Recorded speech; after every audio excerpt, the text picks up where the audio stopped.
सप्तम श्रेणी भूगोल बारिमंडल आम यार दशम भाग में पढ़ा आटलांटिक महासागर स्रोत करेन्ट्स ऑफ आटलांटिक ओशियन यहाँ आमर आटलांटिक महासागर स्रोतर चित्रटी होती। आटलांटिक महासागर हूँ पृथ्वीर द्वितीय बृहत्तम महासागर।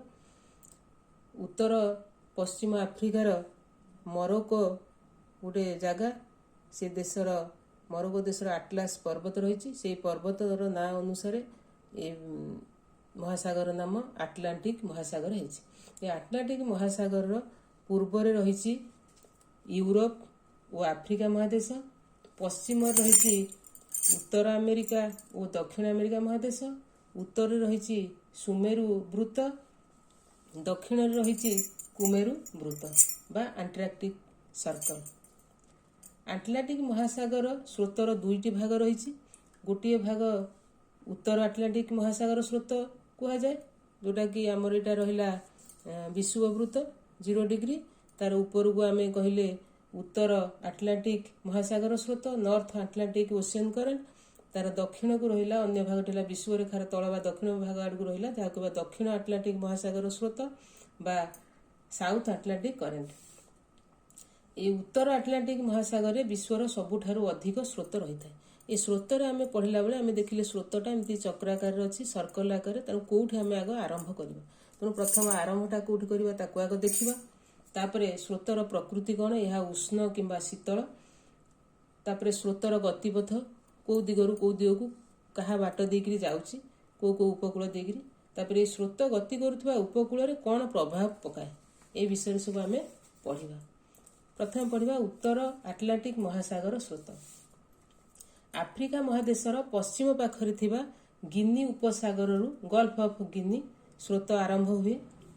आमे जानिछे वाणिज्य वायु स्रोत प्रवाहर मुख्य कारण। तेणु गिनी उपसागर ठारे उत्तर पूर्व वाणिज्य वायु उत्तर गोलार्ध उत्तर पूर्व वाणिज्य वायु बा नॉर्थ ईस्ट ट्रेड विंड रो प्रभाव रे स्रोत गति करिथाए। स्रोतटी पूर्वरु पश्चिम को गति करे विषुववृत्तर ऊपर देकरी गति करे बा उत्तर भाग रे गति करे। ए स्रोतटीर ना हैला उत्तर आटलांटिक निरक्षीय स्रोत नॉर्थ आटलांटिक इक्वेटोरियल करेंट।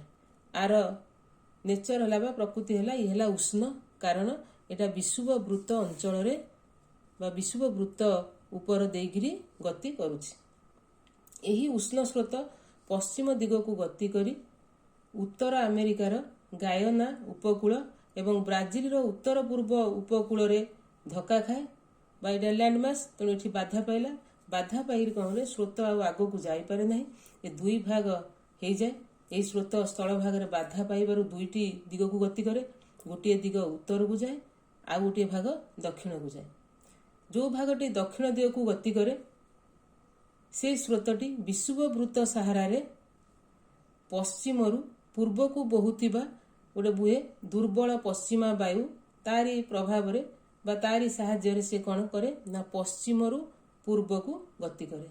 यही जो पश्चिम पूर्व को गति करे से स्रोतर ना है निरक्षीय आटलांटिक प्रतिस्रोत बा काउंटर इक्वेटोरियल आटलांटिक करेंट। उत्तर दिग को गति करुवा जो स्रोतटी उत्तर दिग गला आम मुख्य स्रोत। ये स्रोतटी कौन है ना ब्राजिल आमाजन उपकूल रे बाधा पाई क्रमे क्रमे उत्तर को बही चले। एठारे यह जेहेतु ज्ञान देकरी जाए आना ज्ञाना स्रोत कह जाए। यह हूँ एक उष्ण स्रोत सब मन रखि जो उपकूल दे जाऊँगी से ही उपकूल नाम अनुसार स्रोतर नाम आमर करा जाय थाए। क्रमे स्रोतटी कौन करे ना काराबियन सागर मध्य को प्रवेश करे तेणु यह काराबियन स्रोत कह जाए। तेणु ये गोटे जगह अच्छी आमर दक्षिण अमेरिकार काराकास तेणु से उपकूल दे जाऊँ ता नाम काराकास स्रोत बोली कह जाए। यह उष्ण स्रोत। क्रमे स्रोतटी कौन करे ना ये जो काराकास स्रोत बा काराबियन स्रोत जोटा काराबियन सागर देकरी गला से कौन करे ना एठी यूकाटन उपद्वीप आ क्यूबा द्वीप आ मध्य देकरी थिबा जो यूकाटन चैनल रही चैनल बोली कह जानिछ। चैनल क्या कह जानिछ ये चैनल देकरी से कौन करे मेक्सिको उपसागर को प्रवेश करे। मेक्सिको उपसागर को स्रोतटी पूर्व दिग को थिबा एकमात्र रास्ता जे कि फ्लोरिडा उपद्वीप एटा एटा फ्लोरिडा उपद्वीप एवं क्यूबा द्वीप ए मध्य थिबा फ्लोरिडा प्रणाली देकिरी से कौन करे बाहरी जाए। फ्लोरिडा स्रोत ताकू फ्लोरिडा स्रोत बोली कहा जाए। यही समय स्रोतटी जितेबाला मेक्सिको उपसागर को जाए स्रोतर दिग थाए उत्तर पूर्व होता है। सरी जितेबाला से जाए कौटी फ्लोरिडा स्रोत हो जाए से तार दिगटा थाए कौन उत्तर पूर्व दिग है। यह उपसागरीय स्रोत कहा जाए कारण यहाँ मेक्सिको उपसागर रु आसी ना मध्य उपसागरीय स्रोत कहा जाए। यापर यही उपसागरीय स्रोत कौन करे अमेरिकार पूर्व उपकूल देकिरी उत्तर दिग को गति करे। यार प्रभाव रे युक्तराष्ट्र अमेरिका र पूर्व उपकूल जलवायु उष्ण रहे। जेतेबेले सूर्य दक्षिण गोलार्धरे मकर रेखा उपर लंब भाव अवस्थान करिथांती अर्थात उत्तर गोलार्धरे जेतेबेले मकर सूर्य दक्षिण गोलार्धरे मकर रेखा उपर लंब भाव अवस्थान करिथांती सेतेबेले दक्षिण गोलार्धरे कौन होता है ग्रीष्म ऋतु सेतेबेले उत्तर गोलार्धरे शीत ऋतु होता है प्रबल शीत होता है। सेतेबेले एई युक्तराष्ट्र अमेरिकार पूर्व उपकूल उष्ण थाए किंतु एई युक्तराष्ट्र अमेरिकार अन्य स्थान गुड़िक बरफपात होता है। तेणु ये उपकूल पूर्व उपकूल युक्तराष्ट्र अमेरिकार से समय उष्ण रहिबार कारण है उपसागरीय उष्ण स्रोत। तेणु से कौन करे ना ये स्थानटा को उष्ण रखे। उपसागरीय स्रोत उत्तर को गति करी न्यू फाउंडलैंड द्वीप रही से द्वीप पाखे पहुंची जाए। उत्तर आड़ू कौन हुए ना उत्तर आड़ू ग्रीनलैंड एवं कानाडार लाब्राडोर उपद्वीप यही उपकूल मध्य दे गोटे लाब्राडोर स्रोत आसे।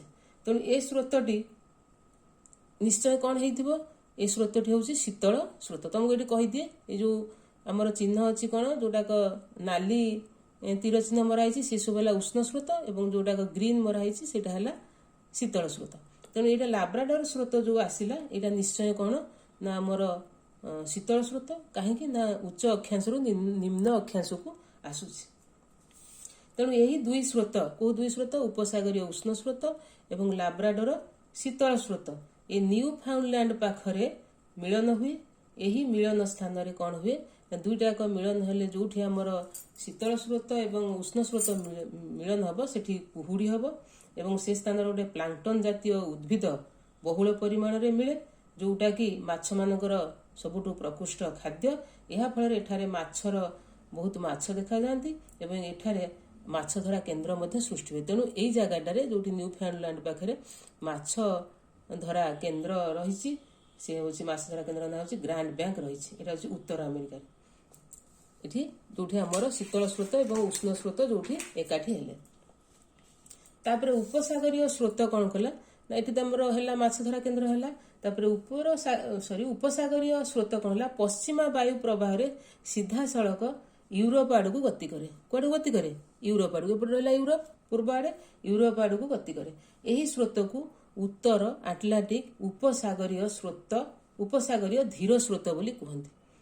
नॉर्थ आटलांटिक ड्रिफ्ट बोली कहुए। ड्रिफ्ट कौन आउ करेन्ट कौन करेन्ट है जो स्रोतटी माने स्थल भाग कूले कूले माने उपकूल देकर गति करे आम कहूँ स्रोत जो गुटिक कौन उपकूल ना बा स्थल भाग ना खाली सेमती पानी गति करे जो स्रोतटी आम ड्रिफ्ट बोली कहू धीर स्रोत बोली कहू। तेणु यहाँ है कौन ना यहाँ है नॉर्थ आटलांटिक ड्रिफ्ट कह जाए। यह हूँ उष्ण स्रोत। यही उष्ण स्रोत आटलांटिक महासागर मध्य भागरे थिबा ये आटलांटिक महासागर मध्य भागरे केतेक जगह उच्च स्थान अच्छी से बाधा पाए फल यह दुईटी शाखार दुई दिग को गति कर दिए। गोटे शाखा उत्तर को एवं अन्य शाखाटी पूर्व दिग को जाए। गोटे को कौटे पड़े उत्तर दिग को पड़े आ गोटे पूर्व दिग को जाए। से पूर्व दिग को जाऊला पूर्व दिग को जाए। उत्तर दिग को गति कर शाखा आम जाना से विषय स्रोतटी कौन करे ना उत्तर दिग को जो शाखाटी जाऊँगी कहार ये उत्तर आटलांटिक उपसागरीय धीर स्रोतर से स्रोतटी कौन करे ना आइसलैंड द्वीप एवं आइसलैंड द्वीपर पूर्व उपकूल दे उत्तर को जाए। ये आइसलैंड द्वीप तार पूर्व उपकूल देकिरी ये जो स्रोतटी उत्तर को गला से उत्तर को गला से स्रोतर ना है इरमिंगर स्रोत। से स्रोतर ना कौन है इरमिंगर स्रोत। यह मध्य उष्ण स्रोत कहीं ना यहाँ निम्न अक्षांश उच्च अक्षांश को जाउछि। यही इरमिंगर स्रोत कौन करे धीरे धीरे उत्तर को गति करे। उत्तर को गति करी सुमेरु वृत्तर पार है सुमेरु सागर रे पहुंची जाए। सुमेरु वृत्त पार है कोड पहुंचे सुमेरु सागर रे प्रवेश करे। सेटारे कौन हुए ना सुमेरु सागर जेहेतु सेटा होची कौन बरफ तेणु सेठी शीतल हो जाए आस्ते आस्ते। तेणु सुमेरु सागर रु स्रोत आइसलैंड एवं ग्रीनलैंड ता मझी देकी दक्षिण को आसे गला एमती सुमेरु सागर रे मिसीगला ए उष्ण स्रोत ता सहित सेठी जो अच्छी आमर शीतल स्रोत अच्छी बरफ अच्छी सब तरला तरी कर कला सी ठंडा होगला ठंडा हो शीतल स्रोत होकर से पुणी ग्रीनलैंड एवं आइसलैंड मध्य देकी कोठ को आसला दक्षिण आड़ को ग्रीनलैंड मध्य देकी दक्षिण को आसे। यही स्रोतर ना है पूर्व ग्रीनलैंड स्रोत। ग्रीनलैंड रो पूर्व दिगरे आसला पूर्व ग्रीनलैंड स्रोत ईस्ट ग्रीनलैंड करेंट। यह कौन है शीतल स्रोत कारण उच्च अक्षांश रु निम्न अक्षांश को आसला। शीतल स्रोतटी धीरे धीरे दक्षिण को आसिक कौन करे ना ये जो उत्तर आटलांटिक उपसागरीय स्रोत धीर स्रोत सहित मिसी जाए नॉर्थ आटलांटिक ड्रिफ्ट सह मिसी जाए। एमती कौन कला ना ये जो स्रोतटा उत्तर आटलांटिक उपसागरीय धीर स्रोतटी जो जाइथिला जो भागटी जाइथिला उत्तर को सी मध्य एठी गोटे गायर सृष्टि कला। गायर माने गोटे सर्कुलर चक्राकार तार स्रोतर से सेठी कंप्लीट करदेला। एहीपरि भावे स्रोतर एक चक्र बा गायर हुए। स्रोतर चक्रटी उत्तर गोलार्धर उपमेरुदेशीय बलय होता कौटे उत्तर गोलार्धर उपमेरुदेशीय बलय होता है। यही चक्र र दिग घंटा कंटार विपरीत दिगरे देख यहाँ घंटा कंटार विपरीत दिगरे आंटी क्लॉकवाइज गला। यहाँ गोटे जो उत्तर आटलांटिक उपसागरीय स्रोत जोटा आमर आटलांटिक महासागर जो उच्चा जगह अच्छे से जगह धक्का खाई गोटे भाग जाइथिला उत्तर को आम ता विषय पढ़ले से केमती गोटे चक्र कंप्लीट कला। तापर जो गोटी को जाइथिला पूर्व दिग को गति करथिबा स्रोत विषय रे जानिबा। स्रोतटी पूर्व दिग गति करथिबा स्रोतटी यूरोपर पश्चिम उपकूल को आसे। एटा यूरोपर पश्चिम उपकूल को आसे एवं एहार नाम है पश्चिम यूरोपियन स्रोत। ता ना कौन है पश्चिम यूरोपियन स्रोत। यह मध्य गोटे उष्ण स्रोत। यही उष्ण स्रोत यूरोपर पश्चिम और उत्तर पश्चिम उपकूल को शीत ऋतु में उष्ण रखे। ये जो गुटाक आसला पूर्व दिग को आसला कहती पश्चिम यूरोपियन स्रोत। सी कौन करे ना यूरोपर पश्चिम और उत्तर उपकूल को शीत ऋतु में उष्ण रखे जेहेतु सेटा हूँ गोटे उष्ण स्रोत। पश्चिम यूरोपियन स्रोत कौन करे पूर्व दिग को गति करी से कौट जाए पहुंचे ना नॉर्वे पाखे पहुंचे ता ना नॉर्वे स्रोत। ता ना कौन नॉर्वे स्रोत। यह उष्ण स्रोत अटे। एठाकर जलवायु से ये कौन रुहे ना उष्ण रहे। नॉर्वे एक बंदर रही ना हूँ मरमांस्क बंदर। ए बंदर रे कौन हुए ना यहाँ सुमेरु वृत्तर पाखापाखि अवस्थित सुमेरु वृत्तर 60 डिग्री 30 मिनिट अक्षांश अवस्थित अच्छी जो मरमांस्क बंदर। जितेबले सूर्य दक्षिण गोलार्धर मकर रेखा उपरे लंब भाव अवस्थान करते सेतेबले उत्तर गोलार्धर ये शीत ऋतु होता है। ये पूरा बरफपात हवा कथा जेहेतु से रही पुणी कौटी सुमेरु वृत्त पाखे ये बंदर में बरफ जमी जावा कथा किंतु एपरी हुए बरं ये बंदरटा बरफ मुक्त रहे सब। तेणु ये वर्ष सारा कौन करे ना ये बंदर खोला थाए। खरा दिन तो खोला रहा शीत दिन ये जो नॉर्वे स्रोत उष्ण स्रोत जो से खोला रहा ये बरफ पड़ा ना। तेणु यहाँ को कहा जो नॉर्वे स्रोत उष्ण स्रोत प्रभाव में हुए। तेणु ए बंदर को कौन कहुए ना ऑल वेदर पोर्ट बोली कहुए माने वर्ष मौसम पोर्ट बोली या कहुए वर्ष सारा यहाँ खोला रहे। तो ये जो पश्चिम यूरोपियन स्रोत नॉर्वे स्रोत ये जो पश्चिम यूरोपियन स्रोतटा आमर यूरोपर पश्चिम एवं उत्तर उपकूल को शीत दिने उष्ण रखे। तेणु ये स्रोत को आमर यूरोपर उष्ण कंबल बोली कहुए। तेणु ये नॉर्वे स्रोत कौन कला ना सुमेरु वृत्त को जाई धीरे धीरे शीतल हो जाए कारण सुमेरु वृत्त थी बरफ को शीतल रहे। सुमेरु वृत्त में बहुत बरफ रही ठंडा जगह तेणु सी धीरे धीरे स्रोत धीरे धीरे ठंडा हो जाए। तापर उत्तर आटलांटिक उपसागरीय स्रोत किछि स्रोत यूरोपर स्पेन ପର୍ତ୍ତୁଗାଲ ଏସବୁ ଅଛି, ସ୍ପେନ, ପର୍ତ୍ତୁଗାଲ ଆଉ ଫ୍ରାନ୍ସର ପଶ୍ଚିମ ଉପକୂଳରେ ବାଧା ପାଇକରି ଦୁଇ ଭାଗ ହେଇଯାଏ। ଗୋଟିଏ ଭାଗ ଉତ୍ତର ପୂର୍ବ ଦିଗକୁ ଗତି କରେ, ଅନ୍ୟ ଭାଗଟି କ'ଣ କରେ ନା ପଳେଇ ଆସେ କୋଉଠିକି ଦକ୍ଷିଣ ଦିଗକୁ ଗତି କରେ। ଉତ୍ତର ପୂର୍ବ ଦିଗକୁ ଗତି କରୁଥିବା ସ୍ରୋତଟି କ'ଣ କରେ ନା ଏଇଠି ଇଂଲିଶ ଚ୍ୟାନେଲ ଦେଇକରି ଫ୍ରାନ୍ସ ଆଉ ୟୁନାଇଟେଡ୍ କିଙ୍ଗଡମ ମଝିରେ ରହିଛି ଗୋଟେ ଚ୍ୟାନେଲ ରହିଛି, ତା ନାଁ ହେଉଛି ଇଂଲିଶ ଚ୍ୟାନେଲ। ସେ ଇଂଲିଶ ଚ୍ୟାନେଲ ଦେଇକରି ଉତ୍ତର ସାଗରକୁ ପ୍ରବେଶ କରେ। କୋଉଠି ପ୍ରବେଶ କରେ? ଉତ୍ତର ସାଗରକୁ ପ୍ରବେଶ କରେ। ଉତ୍ତର ସାଗରର ଜଳ ଶୀତଳ ଓ ଉଷ୍ଣ ସ୍ରୋତ। ଉତ୍ତର ସାଗରର ଜଳ ହେଲା କ'ଣ ଶୀତଳ, ଏଇ ଯୋଉ ଗଲା ଉଷ୍ଣ ସ୍ରୋତ ସେଠି ଗଲା, ତେଣୁ ସେ ମିଳନ ସ୍ଥାନରେ କ'ଣ ହେଲା କୁହୁଡ଼ି ହେଲା ଏବଂ ମାଛମାନଙ୍କ ପାଇଁ ପ୍ଲାଙ୍କଟନ ଯୋଉଟାକ ପ୍ରମୁଖ ଖାଦ୍ୟ ସେଠି ତେଣୁ ସୃଷ୍ଟି ହେଲା। ତେଣୁ ସେଠି ମାଛ ଧରା କେନ୍ଦ୍ର ଦେଖାଯାଏ। ତେଣୁ ସେଇ ଯୋଉ ମାଛ ଧରା କେନ୍ଦ୍ରଟି ହୁଏ ତା ନାଁ ହେଲା ଡଗର ବ୍ୟାଙ୍କ ମାଛ ଧରା କେନ୍ଦ୍ର। ଆଉ ଦକ୍ଷିଣ ଦିଗକୁ ଗତି କରୁଥିବା ସ୍ରୋତଟି ସେ ଏଇ ଯୋଉ କାନାରା ଉପକୂଳ ଦେଇ ଆଫ୍ରିକାର କାନାରା ଦ୍ୱୀପ ଉପକୂଳ ଦେଇ ଗତି କରିଥାଏ, ଯାହାକୁ ଆମେ କାନାରୀ ସ୍ରୋତ ବୋଲି କହୁ। ସେ ସ୍ରୋତଟି ହେଉଛି କ'ଣ ଶୀତଳ ସ୍ରୋତ, କାରଣ ଏଇଟା ଉଚ୍ଚ ଅକ୍ଷାଂଶରୁ ନିମ୍ନ ଅକ୍ଷାଂଶକୁ ଆସୁଛି ଶୀତଳ ସ୍ରୋତ। ଏହି ସ୍ରୋତ ଦକ୍ଷିଣକୁ ଗତି କରିକି କୋଉଠି ଚାଲି ଆସେ? ଏଇ ଯୋଉ ଆମର ଗିନି ଉପସାଗରରେ ପହଞ୍ଚେ। ଆଫ୍ରିକାର ଯୋଉ ଗିନି ଉପସାଗର ଅଛି ସେଠି ଆସିକିରି ପଶ୍ଚିମ ଦିଗରେ ସେଠି ଆସିକିରି ପହଞ୍ଚିକିରି ସେ କ'ଣ କରେ ଆଟଲାଣ୍ଟିକ ନିରକ୍ଷୀୟ ସ୍ରୋତ ସହ ମିଶିଯାଏ। ଆଟଲାଣ୍ଟିକ ନିରକ୍ଷୀୟ ସ୍ରୋତ ସହିତ ପହଞ୍ଚିକିରି ମିଶିଯାଏ। ଏଇଭଳି ଭାବରେ ସିଏ ଗୋଟେ କ'ଣ କରେ, ଏଇ ଯୋଉ ଉତ୍ତର ଆଟଲାଣ୍ଟିକ ନିରକ୍ଷୀୟ ସ୍ରୋତ ଯୋଉ ଏଠି ଗିନି ଉପକୂଳରୁ ବାହାରିଥିଲା ସେ ମଧ୍ୟ ଗୋଟେ ସାଇକେଲ କମ୍ପ୍ଲିଟ କରେ ବା ଗୋଟେ ଗାୟର କମ୍ପ୍ଲିଟ କରେ। ତେଣୁ ଏଠି ଏଇ ଯୋଉଟା କଲା ଉପସାଗରୀୟ ଚକ୍ରଟି ଏଠି ହେଲା, ଏ ଚକ୍ରଟି କେମିତି ହେଲା କ୍ଲକୱାଇଜ ହେଲା। କିନ୍ତୁ ଏଠି ଯୋଉ ଉପମେରୁ ଦେଶୀୟ ଯୋଉ ଚକ୍ରଟି ଆମର ଏଠି ଇରମିଙ୍ଗର ସ୍ରୋତ ଯାଇକିରି କରିଥିଲା ସେ ଚକ୍ରଟି କେମିତି ହେଇଥିଲା ଆଣ୍ଟି କ୍ଲକୱାଇଜ ହେଇଥିଲା, କିନ୍ତୁ ଉପସାଗରୀୟ ଚକ୍ରଟି କ୍ଲକୱାଇଜ ହେଇଛି। ଏଇଟା ଆମର ଗଲା କ'ଣ ନା ଉତ୍ତର ଆଟଲାଣ୍ଟିକ ମହାସାଗର ସ୍ରୋତ ବିଷୟରେ ଆମେ ଜାଣିଲେ। ଏଠି ଗୋଟେ ଲେଖା ହେଇଛି ସାର୍ଗାସୋ ସମୁଦ୍ର। ଏଇଟା ହେଲେ ଏଠି ଗୋଟେ ସମୁଦ୍ର ରହିଛି।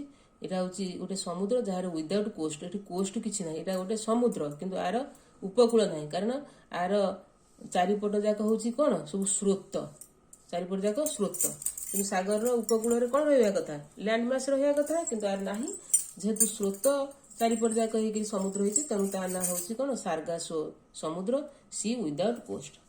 ଆମର ଏଇଟା ଉତ୍ତର ଆଟଲାଣ୍ଟିକ ମହାସାଗର ସ୍ରୋତ ବିଷୟରେ ପଢ଼ିଲେ। ବର୍ତ୍ତମାନ ପଢ଼ିବା ଦକ୍ଷିଣ ଆଟଲାଣ୍ଟିକ ମହାସାଗର ସ୍ରୋତ ବିଷୟରେ। ଦକ୍ଷିଣ ଗୋଲାର୍ଦ୍ଧରେ ବିଷୁବବୃତ୍ତ ସାହାରାରେ ଏକ ସ୍ରୋତ ପୂର୍ବରୁ ପଶ୍ଚିମକୁ ଚାଲିଥାଏ, ଯାହାର ନାଁ ହେଲା ଦକ୍ଷିଣ ଆଟଲାଣ୍ଟିକ ନିରକ୍ଷୀୟ ସ୍ରୋତ। ତା ନାଁ ହେଲା ଦକ୍ଷିଣ ଆଟଲାଣ୍ଟିକ ନିରକ୍ଷୀୟ ସ୍ରୋତ, ସାଉଥ ଆଟଲାଣ୍ଟିକ ଇକ୍ୱେଟୋରିଆଲ କରେଣ୍ଟ। ଏହି ସ୍ରୋତ ଆଫ୍ରିକା ମହାଦେଶର ଆଙ୍ଗୋଲା ଗୋଟେ ଦେଶ ଅଛି ବା ଜାଗା ଅଛି। এই ଆଙ୍ଗୋଲାର ପଶ୍ଚିମ ଉପକୂଳରୁ ଆରମ୍ଭ ହୋଇ ପଶ୍ଚିମ ଉପକୂଳରୁ ଆରମ୍ଭ ହୋଇଥାଏ ପୂର୍ବରୁ ଯାଇକିରି କୋଉଠି ଯାଏ ବାଧା ପାଏ କୋଉଠି ନା ସିଧା ପୂର୍ବରୁ ପଶ୍ଚିମକୁ ଯାଇକି ବ୍ରାଜିଲର ଦକ୍ଷିଣ ଆମେରିକାର ଯୋଉ ରହିଲା ବ୍ରାଜିଲର ପୂର୍ବ ଉପକୂଳ ପର୍ଯ୍ୟନ୍ତ ଆସେ। ଏଇଟା ହେଉଛି ଏକ ଉଷ୍ଣ ସ୍ରୋତ। କାହିଁକି ନା ଏଇଟା ନିରକ୍ଷୀୟ ବୃତ୍ତ ବାଟ ଦେଇକିରି ଆସିଛି, ଏଇଟା ହେଲା ଉଷ୍ଣ ସ୍ରୋତ। ଦକ୍ଷିଣ ଗୋଲାର୍ଦ୍ଧରେ ବାଣିଜ୍ୟ ବାୟୁର ପ୍ରଭାବ ଯୋଗୁଁ ଏହା ପୂର୍ବରୁ ପଶ୍ଚିମକୁ ବାଣିଜ୍ୟ ବାୟୁ ଦ୍ୱାରା ଏଟା ପୂର୍ବରୁ ପଶ୍ଚିମକୁ, ଯେମିତି ଏଠି ଉତ୍ତର ବାଣିଜ୍ୟ ବାୟୁ ଯୋଗୁଁ ଯାଇଥିଲା, ଏଟା ଦକ୍ଷିଣ ବାଣିଜ୍ୟ ବାୟୁ ଯୋଗୁଁ ପୂର୍ବରୁ ପଶ୍ଚିମକୁ ଗତି କଲା। ଏହି ସ୍ରୋତର କିଛି ଜଳ ଦକ୍ଷିଣକୁ ଗତି କରେ, ଆଉ କିଛି ଜଳ ଉତ୍ତରକୁ ଗତି କରେ। ଉତ୍ତରକୁ ଗତି କରି କ'ଣ କରେ ନା ସେ ଯୋଉ ନିରକ୍ଷୀୟ ଆଟଲାଣ୍ଟିକ ପ୍ରତିସ୍ରୋତ ସହିତ ମିଶିଯାଏ। ତେଣୁ ଆଉ ଯୋଉ ସ୍ରୋତଟି ଆମର ଦକ୍ଷିଣ ଆଟଲାଣ୍ଟିକ ନିରକ୍ଷୀୟ ସ୍ରୋତର ଦକ୍ଷିଣକୁ ଗତି କରେ ସେଇଟା ଦକ୍ଷିଣ ଆଡ଼କୁ ଆସେ, କିନ୍ତୁ ଯୋଉଗୁଡ଼ାକ ଉତ୍ତର ଆଡ଼କୁ ଗତି କରେ ସେଇଟା କ'ଣ କରେ ସେ ପୁଣି ତାର ପୂର୍ବ ଦିଗକୁ ଫେରିଯାଏ। କ'ଣ ଦୁର୍ବଳ ପଶ୍ଚିମା ବାୟୁ ପ୍ରଭାବରେ ସେଇଟା ଫେରିଯାଏ କୋଉଠିକି ପୁଣି ପୂର୍ବ ଦିଗକୁ ଫେରିଯାଏ। ବାଣିଜ୍ୟ ବାୟୁ ପ୍ରଭାବ ଯୋଗୁଁ ଇଏ ବ୍ରାଜିଲର ପୂର୍ବ ଉପକୂଳରେ ଅଧିକ ଏଇ ଯୋଉ ସ୍ରୋତଟା ଆସିଲା ଏଠି ଅଧିକ ଜଳ ଜମା ହେଇଗଲା, ତେଣୁ ସେ ପୁଣି ଫେରିଗଲା କୋଉଠିକି ନା ଯୋଉ ଦୁର୍ବଳ ପଶ୍ଚିମ ବାୟୁ ପ୍ରବାହ ଯୋଗୁଁ ସେ ପୁଣି ଫେରିଗଲା ପୂର୍ବ ଦିଗକୁ ପୁଣି ଫେରିଗଲା। ତାକୁ ଆମେ ନିରକ୍ଷୀୟ ଆଟଲାଣ୍ଟିକ ପ୍ରତିସ୍ରୋତ ବୋଲି କହିଲେ ସେ ଯାଇକରି ଏଠି ଯେଉଁ ପାଣିର ପରିମାଣ ଏଠି କମି ଯାଇଥିଲା ସେ ତାର ଭାରସାମ୍ୟ ରକ୍ଷା କଲା। ଦକ୍ଷିଣକୁ ଗତି କରିଥିବା ସ୍ରୋତଟି ଦକ୍ଷିଣ ଆଟଲାଣ୍ଟିକ ନିରକ୍ଷୀୟ ସ୍ରୋତର ଦକ୍ଷିଣକୁ ଗତି କରିଥିବା ସ୍ରୋତଟି ସେ କ'ଣ କରେ ବ୍ରାଜିଲ ଉପକୂଳ ଦେଇ ଗତି କରିଥିବାରୁ ବ୍ରାଜିଲ ଉପକୂଳ ଦେଇ ଆସେ, ତେଣୁ ତା ନାଁଟା ଏଠି ହେଇଯାଏ ବ୍ରାଜିଲ ସ୍ରୋତ। ଏହା ମଧ୍ୟ ଉଷ୍ଣ ସ୍ରୋତ। ଏହି ସ୍ରୋତ କାରଣ ଏଇଟା ଆସିଲା କେଉଁଠି ନିମ୍ନରୁ ଉଚ୍ଚ ଅକ୍ଷାଂଶକୁ ଆସିଲା। ଏହି ସ୍ରୋତ ଦକ୍ଷିଣକୁ ଗତି କରେ। ଆର୍ଜେଣ୍ଟିନାର ଏଠି ହେଲା ଆର୍ଜେଣ୍ଟିନା ଦକ୍ଷିଣ ଆମେରିକାର ଆର୍ଜେଣ୍ଟିନା ଉପକୂଳ ଦେଇ ଆସୁଥିବାରୁ ଆକୁ ଏଠି ଏହା ନାଁ ମଧ୍ୟ ଆର୍ଜେଣ୍ଟିନା ସ୍ରୋତ ମଧ୍ୟ କୁହାଯାଏ। ଏହା ମଧ୍ୟ ଏକ ଉଷ୍ଣ ସ୍ରୋତ। ପଶ୍ଚିମା ବାୟୁ ଧୀର ସ୍ରୋତ ପଶ୍ଚିମା ବାୟୁ ଧୀର ସ୍ରୋତ ଏଇଠି ହେଉଛି ଗୋଟେ ଶୀତଳ ସ୍ରୋତ। ୱେଷ୍ଟର୍ଣ୍ଣ ଡ୍ରିଫ୍ଟ ଏକ ପ୍ରଶାଖା କ'ଣ କରେ ନା ଫକଲ୍ୟାଣ୍ଡ ଦ୍ୱୀପ ପାଖରୁ ଉତ୍ତରକୁ ଗତି କରେ। ଫକଲ୍ୟାଣ୍ଡ ଦ୍ୱୀପ ପାଖରୁ କ'ଣ କରେ ଉତ୍ତରକୁ ଗତି କରେ। ଯେଉଁ ପଶ୍ଚିମା ବାୟୁ ଧୀର ସ୍ରୋତ ଏଇଠିର ଗୋଟେ ମାନେ ଗୋଟେ ପ୍ରଶାଖା ବା ଗୋଟେ ଅଫସୁଟ ସେ କ'ଣ କରେ ଫକଲ୍ୟାଣ୍ଡ ଦ୍ୱୀପର ଉତ୍ତରକୁ ଗତି କରେ। ତେଣୁ ଆର୍ଜେଣ୍ଟିନା ପାଖରେ ଉପକୂଳରେ ବ୍ରାଜିଲିଆନ ଉଷ୍ଣ ସ୍ରୋତ ତାପରେ ଫକଲ୍ୟାଣ୍ଡ ଶୀତଳ ସ୍ରୋତର ମିଳନ ହୁଏ। ତେଣୁ ଏଠି ମଧ୍ୟ ମାଛ ଧରା କେନ୍ଦ୍ର ସୃଷ୍ଟି ହୁଏ। ତାକୁ କୁହନ୍ତି ଫକଲ୍ୟାଣ୍ଡ ମାଛ ଧରା କେନ୍ଦ୍ର। କାରଣ ଏଠୁ ଗଲା ପଶ୍ଚିମ ବାୟୁ ଧୀର ସ୍ରୋତ ହେଲା ଶୀତଳ, ଏପଟୁ ଆସିଲା କ'ଣ ଯେଉଁ ଆର୍ଜେଣ୍ଟିନା ସ୍ରୋତଟା ହେଲା ଉଷ୍ଣ। ତେଣୁ ଶୀତଳ ଉଷ୍ଣ ଏଠି ହେଲେ ଏଠି ମାଛ ଧରା କେନ୍ଦ୍ର ସୃଷ୍ଟି ହେଲା ଫକଲ୍ୟାଣ୍ଡ ପାଖରେ। ତାପରେ ଏଇ ଯେଉଁ ବ୍ରାଜିଲିଆନ ସ୍ରୋତ ଦକ୍ଷିଣ ଦିଗକୁ ଗତି କରି ଦକ୍ଷିଣ ମହାସାଗର ସ୍ରୋତ ସହ ମିଶିଯାଏ। ଯାକ ଆସିକରି କେଉଁଠି ମିଶିଗଲା ଦକ୍ଷିଣ ମହାସାଗର ସ୍ରୋତ ସହ ମିଶିଯାଏ। ଦକ୍ଷିଣ ମହାସାଗର ସ୍ରୋତ ଶୀତଳ ସ୍ରୋତ। ଦକ୍ଷିଣ ଆଫ୍ରିକାର ଦକ୍ଷିଣକୁ ଆସେ। এটা কোটি আছে এই যে স্রোতটা গলা কেউ পর্যন্ত গলা দক্ষিণ আফ্রিকা পর্যন্ত গলা এটি আফ্রিকা মহাদেশରୁ দক্ষিণ আফ্রিকা ଯେଉଁ ବ୍ରାଜିଲ ସ୍ରୋତ ବା ଆର୍ଜେଣ୍ଟିନା ସ୍ରୋତ ମିଶିଗଲା ଦକ୍ଷିଣ ମହାସାଗର ସ୍ରୋତ ବା ପଶ୍ଚିମ ଧୀର ସ୍ରୋତ ସହିତ ମିଶିକିରି ଆସି ପହଞ୍ଚିଗଲା କେଉଁଠି ଦକ୍ଷିଣ ଆଫ୍ରିକାର ପାଖରେ।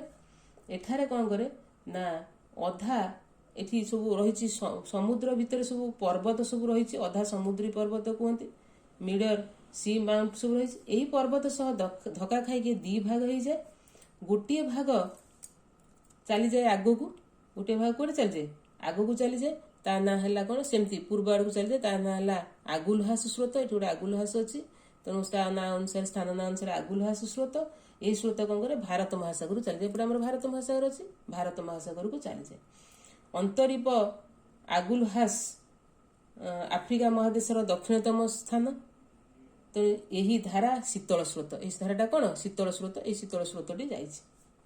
ଅନ୍ୟ ଭାଗଟି କ'ଣ କଲା ଏଇ ଯେଉଁ ଏଠି କେଉଁଠି ଯେଉଁଟା ଆମର ଦକ୍ଷିଣ ଆଫ୍ରିକା ପାଖରେ ଯେଉଁ ପର୍ବତ ସେଠି ଧକ୍କା ଖାଇଥିଲା, ଗୋଟିଏ ଆଗୁଲହାସ ସ୍ରୋତ ଆକାରରେ ଭାରତ ମହାସାଗର ପଡ଼ିଲା, ଆଉ ଗୋଟିଏ କେଉଁଠିକି ଗଲା ନା ଆଉ ଗୋଟିଏ ଗଲା ଉତ୍ତରକୁ ଗତି କରେ। ଏହି ସ୍ରୋତକୁ ବେଙ୍ଗୁଲା ସ୍ରୋତ କୁହାଯାଏ। କାରଣ ଏଠି ଆଙ୍ଗୋଲା ଅଛି, ଆଙ୍ଗୋଲାର ଗୋଟେ ସ୍ଥାନ ଅଛି ବେଙ୍ଗୁଲା, ତେଣୁ ତା ନାଁ ଅନୁସାରେ ନାଁ ହେଲା ବେଙ୍ଗୁଲା ସ୍ରୋତ। ଇଏ ହେଉଛି ଶୀତଳ ସ୍ରୋତ। କାହିଁକି ନା ଏଇଟା ଆମର ଉଚ୍ଚ ଅକ୍ଷାଂଶରୁ ନିମ୍ନ ଅକ୍ଷାଂଶକୁ ଯାଉଛି। ଏଇ ବେଙ୍ଗୁଲା ସ୍ରୋତ ଧୀରେ ଧୀରେ ଉତ୍ତରକୁ ଯାଇକରି କ'ଣ କରେ ନା ଦକ୍ଷିଣ ଆଟଲାଣ୍ଟିକ ନିରକ୍ଷୀୟ ସ୍ରୋତ ସହିତ ମିଶିଯାଏ। ତେଣୁ ଏହି ସ୍ରୋତଟି ମଧ୍ୟ ତାର ଚକ୍ର ସମାପ୍ତ କରେ। ଏହି ସ୍ରୋତଟି ଯେଉଁଟା ଉପକ୍ରାନ୍ତୀୟ ଚକ୍ର ହେଲା ଦକ୍ଷିଣ ଆଟଲାଣ୍ଟିକ ମହାସାଗରରେ, ସେଇଟା ହେଲା କ'ଣ ଆଣ୍ଟି କ୍ଲକ୍ ୱାଇଜ। ତେଣୁ ଉତ୍ତରରେ ହେଇଥିଲା ଆମର କ'ଣ ନା এই যে ଉତ୍ତରରେ ଯେଉଁ ଉପକ୍ରାନ୍ତୀୟ ଚକ୍ରଟି ହେଇଥିଲା କ୍ଲକ୍ ୱାଇଜ, କିନ୍ତୁ ଦକ୍ଷିଣ ଆଟଲାଣ୍ଟିକ ମହାସାଗରରେ ସେ ସ୍ରୋତଟି ହେଲା ଆଣ୍ଟି କ୍ଲକ୍ ୱାଇଜ। ତାପରେ ଏଠି ସବପୋଲାର ରିଜିଅନରେ ଯେଉଁ ଚକ୍ରଟି ହେଲା ବା ଗାୟର ହେଲା ସେଟା ହେଲା ଆଣ୍ଟି କ୍ଲକ୍ ୱାଇଜ। କିନ୍ତୁ ଏଠି ଆମର ଦକ୍ଷିଣ ଆଟଲାଣ୍ଟିକ ମହାସାଗରରେ ସବପୋଲାରରେ କୌଣସି ଚକ୍ର ସୃଷ୍ଟି ହେଉନାହିଁ। ସେ ଯାହା ଗୋଟେ ଛୋଟକାଟିଆ ହେଉଛି, କିନ୍ତୁ ଜମା ନାହିଁ ବୋଲି ଏହି ଚକ୍ର ବା ଗାୟର ସୃଷ୍ଟି ହୁଏ ନାହିଁ। କାରଣ ଏଠି ଦକ୍ଷିଣ ମହାସାଗର ଦକ୍ଷିଣ ଆଡ଼କୁ ଆସିଲାବେଳେ ଏଠି କୌଣସି ସେମିତି ବଡ଼ ଲ୍ୟାଣ୍ଡମାସ୍ ନାହିଁ ଯିଏକି ସ୍ରୋତକୁ ବାଧା ଦେବ ତା ଗତିପଥରେ ଏବଂ ସେ କ'ଣ କରିବ ଚକ୍ରାକାରରେ ଗତି କରିବ। ତେଣୁ ଏଠି ସବପୋଲାର ଦକ୍ଷିଣ ଗୋଲାର୍ଦ୍ଧରେ ସବପୋଲାରର ଗାୟର ଦେଖାଯାଏ ନାହିଁ। ତେଣୁ ଆମେ ଏଠି ଆଟଲାଣ୍ଟିକ ମହାସାଗର ସ୍ରୋତ ବିଷୟରେ ପଢ଼ିଲେ ସେଇଟା ଉତ୍ତର ଆଟଲାଣ୍ଟିକ ମହାସାଗର ସ୍ରୋତ ଏବଂ ଦକ୍ଷିଣ ଆଟଲାଣ୍ଟିକ ମହାସାଗର ସ୍ରୋତ। ଆମର ପରେ ପଢ଼ିବା ଯୋଉଟା ପାସିଫିକ ଓସିଅନ ବା ପ୍ରଶାନ୍ତ ମହାସାଗରର ସ୍ରୋତ ବିଷୟ।